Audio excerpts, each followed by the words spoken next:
Hello, and welcome back to US History and Elections. Today we're going to be looking at the 2024 Senate races. As you can see, I've already filled in the map with races that I believe are going to be solid for either the Republicans, Democrats, or the independent candidates. In this case, both of them caucus with the Democrats and incumbents that will not lose re-election. And essentially, what we're going to be doing is we're going to be looking at the more competitive races that I have yet filled out. I'm going to be going over likely races, which I believe the candidate for either party will win by 5 to 15 points. Then I'm going to be going into more detail on the lean races. That will be anywhere from 1 to 5 point victories for the respective candidate. And then I'm going to be looking at two tilt races, which pretty much are in the balance at the moment. And this is going to be using a series of trends, incumbency, popularity, um, news reports, and weaknesses and strengths of incumbent candidates, and most importantly, polling data and the trends that has been going on for the last few months. And we're going to be essentially seeing who is favoured to win the Senate at the end of July. Now we're going to be starting off with the likely Republican states, and this is going to be Nebraska's normal election. They're running a special election, but we're talking about the normal election. I'll tell you why. Indiana and Florida. Now, both for Indiana and Florida, these were potentially competitive states only 10 years ago, but the demographics in the states and the voting trends have essentially made sure that these are going to be won by solid double-digit margins. Florida might be a bit closer, might dip into the single figures, but I do not think there's a threat for Rick Scott in Florida. Now, Nebraska is an interesting one. I've done a older video the last week covering why Nebraska may be an interesting race to look for. Essentially, there's a unpopular Republican incumbent.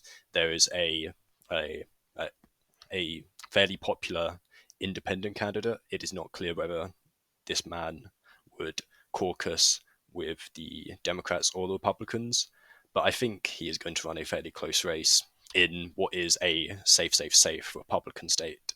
I don't think he's going to come close, but I think he could dig into the lead of the incumbent Deb Fischer by a fair amount. Now we're going to be looking at the likely Democratic states. There's quite a lot here. We're going to be going Virginia.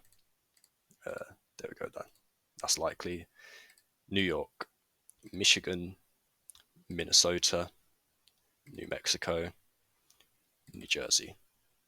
Now, why I'm happy to characterize all of these as likely. First of all, New Mexico, Virginia, New York, and New Jersey. There are a few mitigating circumstances as to why these states are likely and not safe. New Jersey has been trending a bit to the right recently. There's some polling saying that it might be close, and there's the whole situation going on with the incumbent senator Bob Menendez, and he is dropping out of the race. But I believe it is Andy Kim who is the Democratic candidate. He will win against the Republican nominee, but I think it's going to be closer than it usually has been. Virginia and New Mexico are, Democratic states, but they're only lean Democratic, and I think they're going to be winning by about just over 10 points in Virginia and 5 to 10 points in New Mexico, but safe states. Now, Minnesota is also a very popular incumbent, Amy Klobuchar. She will not struggle for re-election. Michigan is an interesting one. It is the only one of the competitive states that I'm putting in the likely Democratic column. It is an open race. Elisa Slotkin is very, very likely to be the nominee. I believe the primary has just started early voting, but I'd be very shocked if she is not the nominee. And essentially, there is no serious Republican contender for this race. Michigan voted fairly fairly securely for Gary Peters, the incumbent in the last Senate election here. Gretchen Whitmer won re-election for the governorship very comfortably. And it's only at the presidential level, which I believe Michigan is going to be a competitive state. There is no trends for why I see for why Michigan may not be a likely Democratic state, albeit it's probably going to go for about 6 to 7 points for the Democrats in the Senate race. Now we're going to be moving on to the only lean Republican state, and that is Texas. I was tempted to put this in a likely Republican category, but I just think Ted Cruz's growing unpopularity since 2018, where it ran so close to Beto O'Rourke, is going to do damage to him.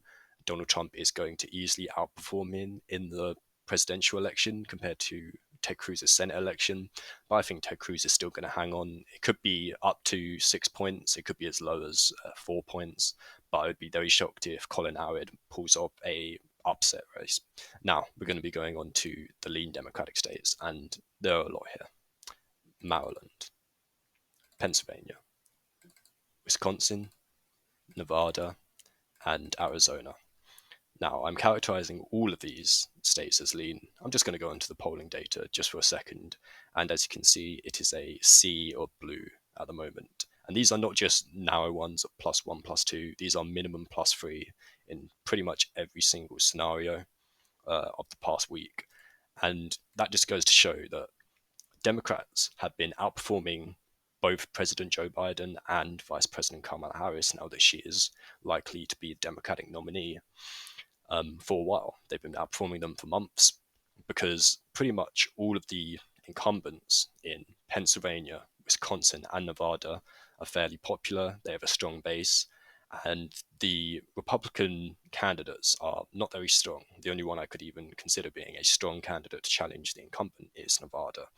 But I think Jackie Rosen is going to hold on to that fairly comfortably, same in Wisconsin and same in Pennsylvania. We're going to be talking about 4 to 3 point margins of victory in what are considered very competitive states at the presidential level. Now, Arizona and Maryland are slightly different. Arizona, the failed governor, the Republican governorship candidate for 2022, Carrie Lake, is likely to win the primary coming up in a couple weeks, and she is going to be going ahead against Ruben Gallego. And the polling data has consistently shown that Gallego is ahead of Carrie Lake. And I'm still surprised that the Republican Party of Arizona is going to vote in a recently failed candidate at the state level. And it wasn't actually that close, considering how Carrie Lake had pretty much been leading in a lot of the polling data. And she then failed to win by quite a few tens of thousands of votes in the state.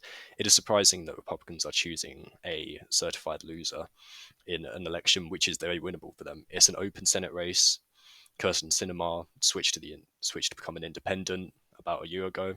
So I think it's a race for the Republicans to win, but they are essentially doing what they can to not win this race. Now, Maryland is interesting because the Republicans do still have a good chance here.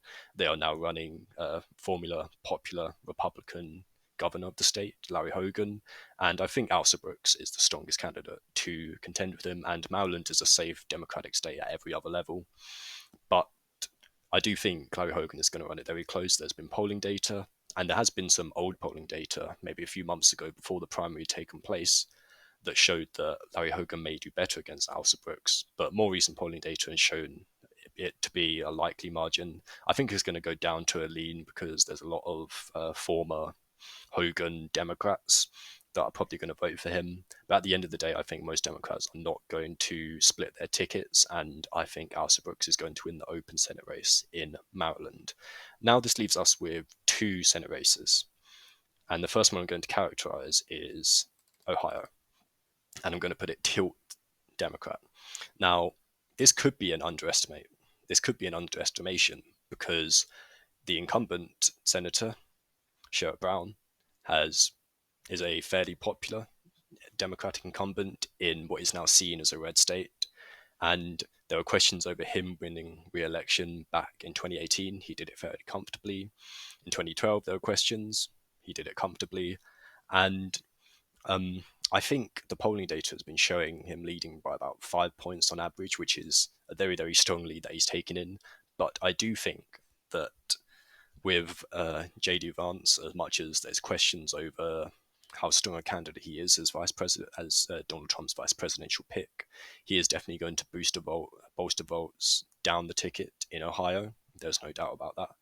And Sherrod Brown is still going to have to pull off a massive overperformance compared to Kamala Harris's chances in the state. He's going to have to outperform her by minimum 10. I think it's going to be close to 15 points that he's going to outperform her to try and win this state for the Democrats in the Senate. But I think he's going to pull it off. All the trends have been showing that he is not looking weaker. And now that Joe Biden is off the ticket, Kamala Harris is not going to tank the chances of of split ticket voters in the state as much as Biden was doing only a couple of weeks ago. Now, this leaves just because the Independence caucus with the Democrats is essentially 49 to 50 at the moment, but I do believe that the Republicans are going to win Montana and it's going to be very, very tight. Now, John Tester, the incumbent Democrat, managed to defy expectations in 2018 when he held onto the seat, and he did so in a fairly comfortable race. I think he won in a likely margin, but I think this is the time when Montana, a solid red state at the presidential level, is going to vote for the Republican challenger, that is Tim Sheehy. Now, there is polling showing on the polling recently has been showing that Tim Sheehy has an advantage. The closest ones for Tester are showing an even race. There have been a lot of Republican Commission polls that have shown Sheehy leading about 4 or 5 points, but I do think it is a lot closer. John Tester is a very popular incumbent, and there's going to be a lot of split ticket voters in Montana. But like I said, with Joe Biden at the top of the ticket, John Tester simply had no chance. But now that it is Kamala Harris, she is a much stronger candidate for the Democratic Party nationwide and in Montana.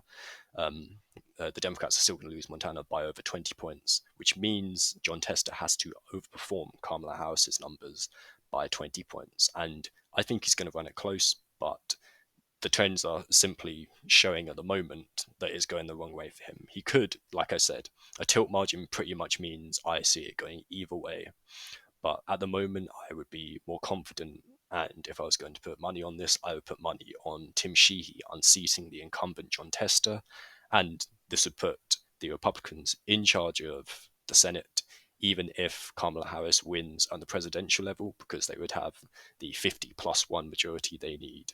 Thank you for watching. You may not see many videos coming out in the next week, but after that, I will continue to upload regularly. So like and subscribe to stay tuned for that content coming up, and I'll see you all again very soon.